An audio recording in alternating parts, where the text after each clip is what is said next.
Hello, welcome to Get Your Mind On. I'm Lori Stohs. The value of time. Every minute in our schedule is critical, and we really work towards accomplishing things and wanting to be efficient and productive. And we've talked the last few weeks about those to-do lists and the calendar. So how do we really manage staying on task and thinking about those things that are a gain for us or avoidance for personal pain? So when we think about the thing that can take away from us to getting things done and our productivity is interruptions. So what are those interruptions for you? Some of those interruptions may be self-induced, things that you do to avoid tasks. So you need to first think about that. Are there things that you're doing to avoid tasks? But also I want to talk about interruptions from others. There's usually three reasons people come to you. One is they need something or want something from you. Two is they need information, may have a question. Or three is they want to make an appointment to see you. So those are kind of the three reasons when you think about why do people, stop by or give you a call to get something from you. But those interruptions cut into our productivity. And some of us, want to respond to customer needs and client needs, so we answer that phone, or we when somebody walks into our office, we obviously respond. So how can we manage our productivity in a day, but yet still be open and honest with people and allow you to stay on track, but keep the relationships that you need to keep? So how do we manage interruptions? So let's say, when you're walking around the office and you need something from someone, first is you can't see what's going on in their minds. Right? So even if somebody's walking down the hall, you don't know what's going on in their head. Are they thinking about, oh my gosh, I have this deadline, at 10 o'clock and I have this to do and I have that for 3. So they're automatically maybe thinking about that to-do list, but you don't know that. You just see them, sitting at their desk or walking down the hall. So you pop in, right? So when someone pops in and says, hey, do you have a minute? The way we can manage that interruption is to instantly say, sure, I'm working on a proposal, but I'll take a few minutes with you.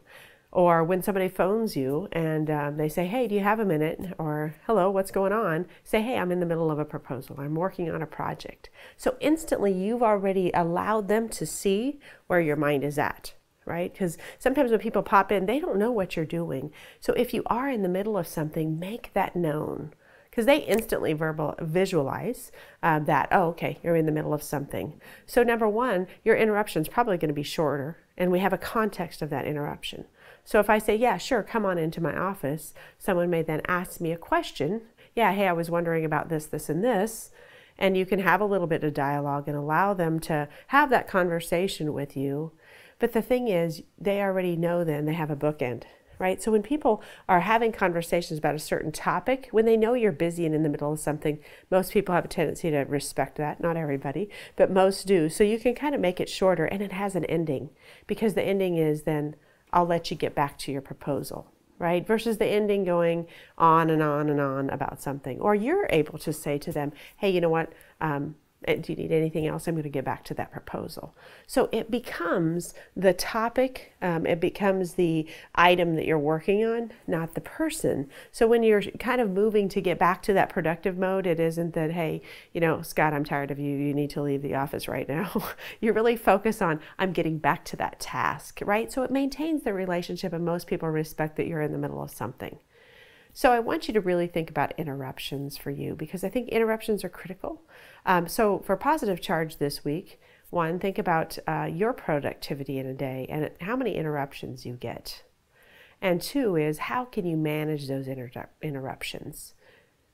So when we think about managing interruptions, I really want you to think about, we all have them. We have them in our day. Lots of people call, lots of people need things from us, and we need to be there for them. But it's really about how quick can we move back to that productivity state with still respecting that relationship. So take some time this week to just provide that little bit of context. If somebody is interrupting you or needs something from you, just provide context and let them know what you're working on so you can get right back to that task and still be productive but respectful of the relationship. Thanks for joining us today, and remember to get your mind on.